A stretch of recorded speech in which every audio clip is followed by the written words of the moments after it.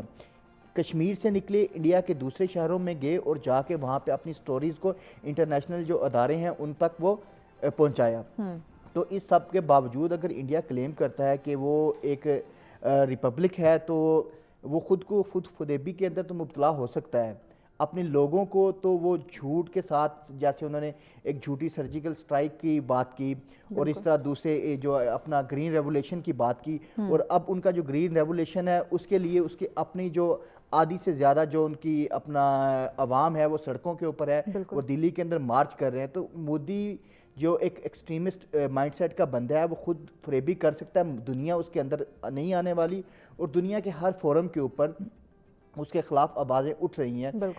نہ صرف دنیا کے جو مسلمان ممالک ہیں, بلکہ اس جو فرانس جیسا ملک جو اس کو رافیل طیارے اپنے بیچ رہا ہے, اس کا بہت یورپی یونین کا بہت زیادہ بزنس جو ہے وہ انڈیا کے ساتھ ہے, مگر اس کے باوجود جب باری آئی کشمیر کے اوپر بات, ابھی یہ 370 کا جب ایک چائنا کی طرف سے ایک ریزولوشن وہاں پہ کی گئی, تو اس کے اندر فرانس نے بھی اس کا ساتھ نہیں دیا. انجلینا مرکل, انہوں نے بھی جب ان کی مودی کے ساتھ ملاقات ہوئی تو اس میں جو کشمیر کے اندر ہیومن رائٹس کی جو وائلیشنس تھی اس کے اوپر انہوں نے اپنے کنسرن شو کرائے. اس کے ساتھ آپ ایمنسٹی انٹرنیشنل دیکھ رہے ہیں, آپ ایون اپنا انٹیریو گٹرس جب کووڈ کی سچویشن آئی تو اس کے اندر بات کی گئی جو اس وقت جو پولیٹیکل پرزنرز ہیں, جو انہوں نے اپنی زندگی کے آدھے سے زیادہ زندگی جو اس وقت جیلوں کے اندر گزار دی ہیں, اور کووڈ جیسی سچویشن کے اندر جب آپ اپنے گھروں کے اندر بیٹھے ہوئے محفوظ نہیں ہیں, تو جیلوں کے اندر کیا حال ہوگا. تو جب وہ نہ تو پولیٹیکل رائٹس دے رہا ہے کشمیریوں کو, نہ ان کے پریزن رائٹس دے رہا ہے ان کو, نہ ان کو اسکول تک ایکسیس کے رائٹس دے رہا ہے, بلکہ اسکول سے ایکسیس سے مجھے یاد آئی بات کہ 3800 اسکول پرائیویٹ ایسوسیشن جو کشمیر کی ہے وہ بھی سپریم کورٹ کے اندر چلی گئی ہے کہ جو اس وقت جو کمیونیکیشن بلیک آؤٹ ہوا ہے وہاں پہ جو انٹرنیٹ کی 4G کی سروسز جو ہے نا وہ بند کی گئی ہیں, ان کو کھولا جائے, کیونکہ کووڈ کی وجہ سے ایک تو اسٹوڈنٹ جو وہ گھروں سے باہر اسکول میں نہیں جا سکتے, تو اب یہ جو کمیونیکیشن بلیک آؤٹ ہے اس کی وجہ سے جو تعلیم کے دروازے ہیں وہ بیسیکلی کشمیریوں کے اوپر بند کیے جا رہے ہیں. تو اس سارے باوجود کرنے کے باوجود یہ ایک ریپبلک جو ہے نا وہ نہیں ہو سکتی. ہاں وہ ریپبلک ہو سکتی ہے, ہم اس کے ساتھ اچھے ہمسایوں کی طرح رہ سکتے ہیں اگر وہ کشمیریوں کے ان کے جو ڈیو رائٹس ہیں, رائٹ ٹو سیلف ڈٹرمنیشن کی بات جواہر لال نہرو نے کی تھی, یونائٹڈ نیشن کے اندر بات کی تھی, اگر وہ اپنے فور فادرز کے کیے ہوئے وعدوں کو نہیں نبھا سکتے تو پھر وہ سو کالڈ ریپبلک تو ہو سکتی ہیں, ریالٹی میں ایسا کچھ نہیں ہے. بالکل, ریالٹی میں وہ ایک یوم جمہوریہ کے طور پہ آج کا دن نہیں منا سکتے, جو اپنے آباء و اجداد کی کہی بات کو آج تک پورا نہیں کر پا رہے, اپنے مفاد کی خاطر وہ ایک نہتے کشمیریوں کے اوپر ظلم پہ ظلم ڈھائے جا رہے ہیں. وہاں پہ جو مظلوم لوگ ہیں, وہاں کے جو ماؤں کے بیٹے بچے ہیں, ان کو گھر سے لے جا کے ان کو موت کے گھاٹ اتار دیا جاتا ہے, ان کے جو باڈیز ہیں ان کا بھی اتا پتہ نہیں چلتا. تو کیا ان لوگوں کے اندر احساس نام کی ذرا چیز نہیں؟ آخر کب تک یہ ظلم آپ لوگ ڈھاتے رہیں گے؟ کب تک بھارت کی جانب سے یہ ظلم کا سلسلہ جو ہے وہ جاری رہے گا؟ کب وقت آئے گا کہ اس داستان کو ہم ختم کر پائیں گے؟ کب کشمیریوں کو ایک سکون کا لمحہ جو ہے وہ میسر ہوگا؟ کب ان کو ان کے جو رائٹس ہیں وہ دیے جائیں گے؟ اس ٹاپک پہ آپ بھی ہمیں جوائن کر سکتے ہیں اپنی رائے کا اظہار کرنے کے لیے, یا پھر کوئی سوال کرنے کے لیے ہمارے ایکسپرٹ سے نمبر آپ کی اسکرین پہ موجود ہیں. حسنات صاحب, آپ کیا سمجھتے ہیں جو اتنے سالوں سے یہ خون کی وادیاں جو ہم دیکھ رہے ہیں, جو کشمیر کی وادی جل رہی ہے, آخر وقت آ نہیں گیا کہ ہم اس داستان کو ختم کر دیں, ظلم و جبر کو ہم ختم کریں, اس پہ ڈسکس کیا جائے, بات کی جائے اس پہ؟ محترمہ, سب سے پہلے تو پاکستان کی ڈپلومیسی کو آبزرو کر سکتی ہیں اس معاملے میں. شاہ محمود قریشی صاحب کی پالیسی کے مطابق اس بار ریپبلک ڈے میں آپ کا کوئی ڈپلومیٹ شامل نہیں ہوگا, وچ از اے ویری پازیٹیو تھنگ. اس کے اوپر جیسے زمان صاحب نے برٹش پارلیمنٹ کا ذکر کیا, last week Naz Shah and 10 other MPs and one minister, the Secretary of State for Justice in the UK, Robert Buckland, he stated categorically that it's not a personal issue of India anymore. It's not an internal issue of India.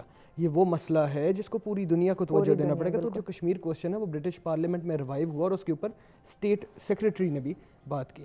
لیکن اس مسئلے کو جب آپ اس کی solution کی طرف جاتے ہیں تو آپ کو انڈین ایپریٹس کو سمجھنا پڑتا ہے. Indian apparatus is not only Kashmir centric اور پاکستان سینٹرک. اس کی سلوشن کے اوپر مزید بھی آگے ہم بات کریں گے. چونکہ بریک کی جانب بڑھنا ہے, دیکھتے رہیں سچ سویرا.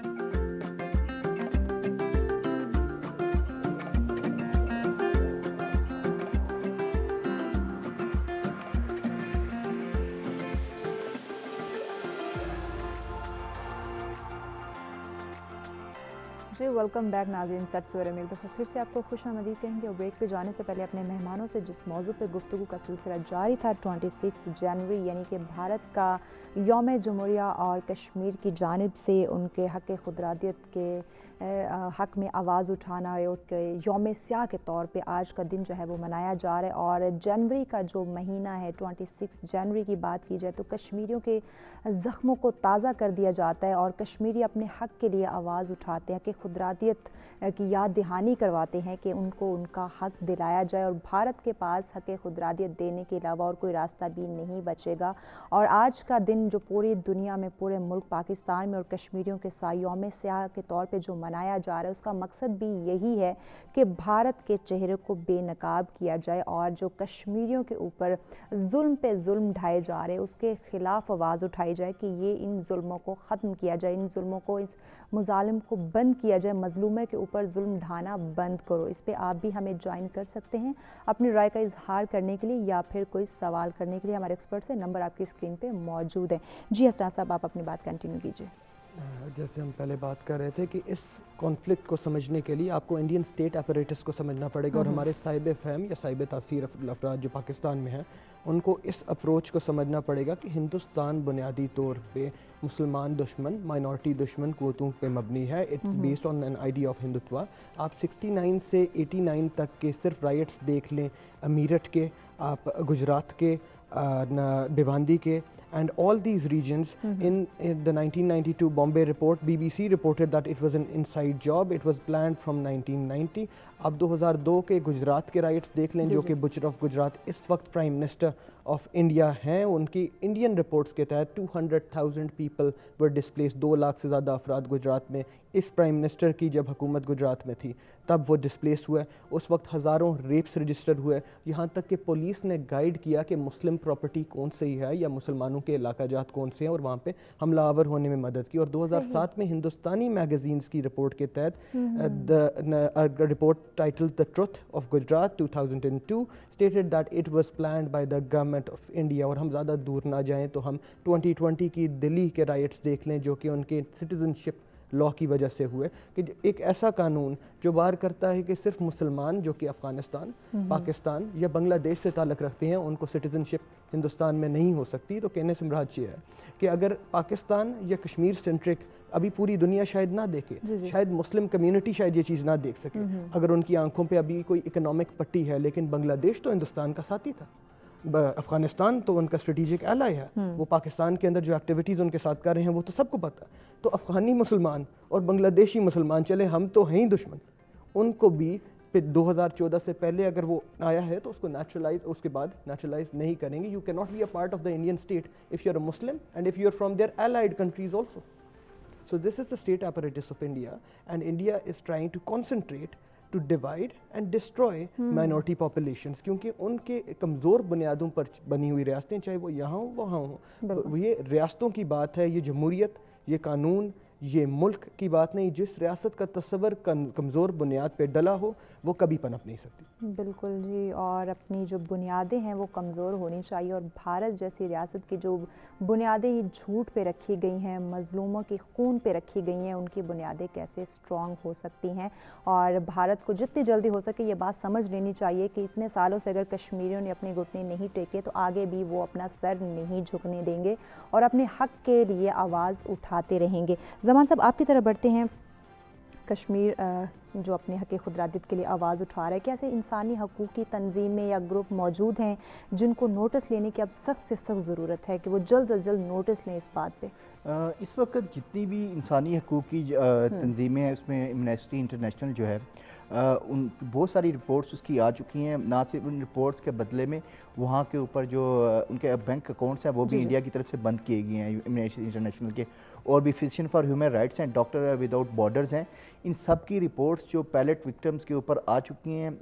اس طرح اور بھی جو اپنا نہ صرف یہ آئی این جی اوز بلکہ حکومتی جو کمیشنز ہیں پارلیمنٹ کے اندر یا کانگریس کے اندر، تو ان کی جو انسانی حقوق کی جو اپنا کمیٹیاں ہیں اس کے اندر بھی اس چیز کے اوپر بات ہو چکی ہے. بات یہ ہے کہ ہمیں تھوڑا سا اپنی ڈپلومیسی کو یا اپنی آواز کو بہتر کرنے کی تھوڑی سی ضرورت ہے. اس میں یہ ہم کر سکتے ہیں کہ ہم بالکل اس کو ہیومینٹیرین آسپیکٹس کے اوپر لیں، مگر اس کے ساتھ ساتھ اور بھی بہت ساری چیزیں ہیں جس کے اوپر ہم کشمیر کا جو ایشو ہے اس کو ہائی لائٹ کر سکتے ہیں. ہم اس کے جو کلچرل آسپیکٹس ہیں، کس طرح اس کنفلکٹ کی وجہ سے کشمیر کا جو کلچر ہے وہ متاثر ہو سکتا ہے، تو ہم یونیسکو کے ساتھ یونیسکو کے فورم پہ بات کر سکتے ہیں کہ کس طرح جو کشمیر کی تاریخی عمارتیں ہیں، ڈل لیک ہے، وہ اس کنفلکٹ کی وجہ سے، اس ٹیررزم کی وجہ سے وہ خراب ہو رہی ہے. اس کے ساتھ کلائمیٹ چینج، اس وقت جو کلائمیٹ چینج کا جو گلوبل وارمنگ کا جو انڈیکس ہے اس کے اوپر انڈیا جو 10ویں نمبر پہ ہے. تو ہم یہ بھی بات کر سکتے ہیں کہ یہ جو اس وقت کشمیر جو دنیا کی سب سے بڑی عسکری لحاظ سے وہاں پہ فوج وہاں جمع ہے، 10 لاکھ سے زیادہ وہاں پہ فوج جمع ہے. تو اس جو اسلحہ ہے، اس جو پیلٹ وہاں پہ جو بارود وہاں پہ ہو رہا ہے، اس سے کلائمیٹ پہ کیا اثر ہے؟ اگر کلائمیٹ چینج آ رہا ہے تو اس کا اثر صرف بھارت پہ نہیں ہوگا، اس کے ساتھ میانمار ہے، بنگلہ دیش ہے، مالدیپ ہے، پاکستان ہے. تو وہاں پہ اگر گلوبلائزیشن ہو رہی ہے تو اس کی جو گلیشیئرز ہیں وہ پگھل کے سارے جو میس فلڈنگ ہے وہ پورے ریجن کے اندر اس کا اثر ہوگا. اس کے ساتھ ساتھ وہاں پہ جو پولیٹیکل رائٹس جو سلب ہو رہے ہیں، تو کشمیر کے اندر جو رجسٹرڈ آرگنائزیشنز ہیں وہ اپنا یو کے بڑے اسٹرانگ لاز ہیں ریگارڈنگ پولیٹیکل ایکٹیویزم، تو وہ اپنے مقدمات کو اپنے لیول پہ، جماعتوں کے لیول پہ وہ EU کے اندر لے کے جا سکتی ہے. اگر وہ اپنے ان اسپیکٹس کو اگر وہ صحیح طرح سے پرسو کرتے ہیں تو EU کے بہت اسٹرانگ لاز ہیں جو کہ آپ کی پابندیاں لگوا سکتے ہیں انڈیا کی ٹریڈ کے اوپر. تو ہمیں، اور اس کے ساتھ ساتھ جو ہماری گورنمنٹ ہے ان کی اس وقت جو عمران خان آئے اس کی انہوں نے بہت ایک اچھا سٹانس لیا. انہوں نے نازیزم کے، مودی کے جتنے بھی ایکشن سے اس کو نازیزم کے ساتھ ریلیٹ کیا. تو ہمیں تھوڑا اس وقت اگریسو موڈ کی ضرورت ہے. اور اس کے ساتھ ساتھ ہمیں جو ضرورت ہے، ہمیں صرف P5 یا جو اس وقت ڈیولپ کنٹریز ہیں ان پہ فوکس کرنے کی ضرورت نہیں. بہت سارے کنٹریز ایسے ہیں، UN کے اندر یونائٹڈ اسٹیٹ کا بھی وہی ووٹ ہے جو کہ آپ کا سوڈان کا ووٹ ہے.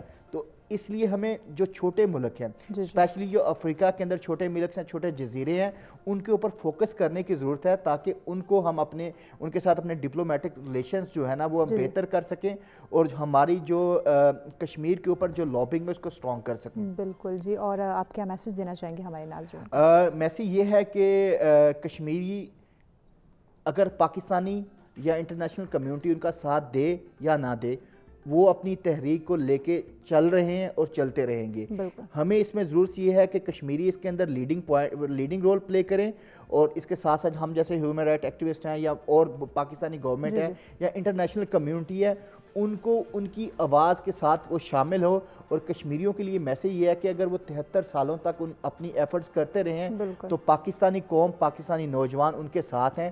وہ قدم بڑھائیں، ہم ان کے ساتھ ہیں. بالکل جی، وہ قدم بڑھائیں، ہم ہمیشہ سے ان کے ساتھ تھے، ان کے ساتھ ہیں اور انہی کے ساتھ رہیں گے. حسنا صاحب، آپ کیا سمجھتے ہیں کن عوامل کو، کن پہلوؤں کو مد نظر رکھا جائے تاکہ بھارت کے اس جو ظالمانہ انداز ہے اس کو منہ توڑ جواب دے دیا جائے؟ محترمہ، اس میں سب سے اسپیسیفک چیز جو پاکستان کی اس وقت کی کیفیت کی دیکھنے کی ہے from a political point of view.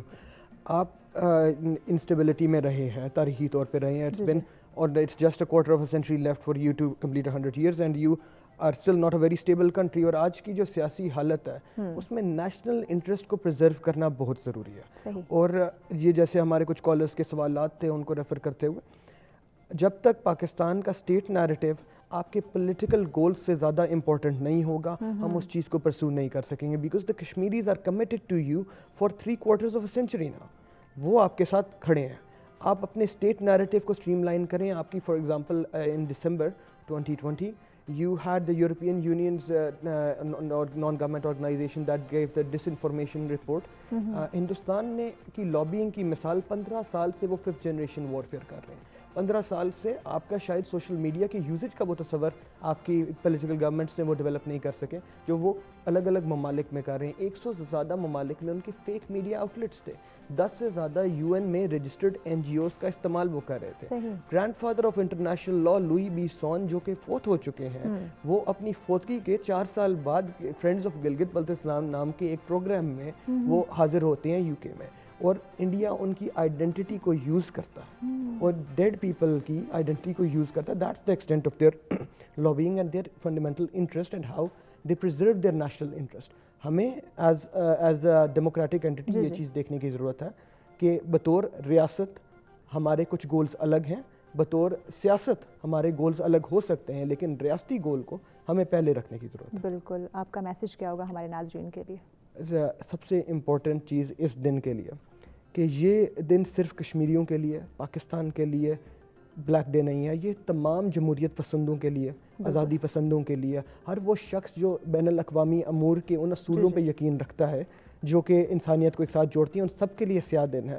اور ہمیں کشمیریوں کے ساتھ اس دن میں اس یکجہتی کے ساتھ کھڑے ہونے کی ضرورت ہے کہ وہ جو ملینز آف پیپل بالکل جی, اظہار یکجہتی کی بہت ضرورت ہے. بہت شکریہ دونوں مہمانوں کا, آپ نے ہمیں جوائن کیا, اور ناظرین آپ کے فیڈ بیک کا انتظار رہے گا. اپنی میزبان مہوش چودھری کو دیجیے اجازت. اعلانے کے بعد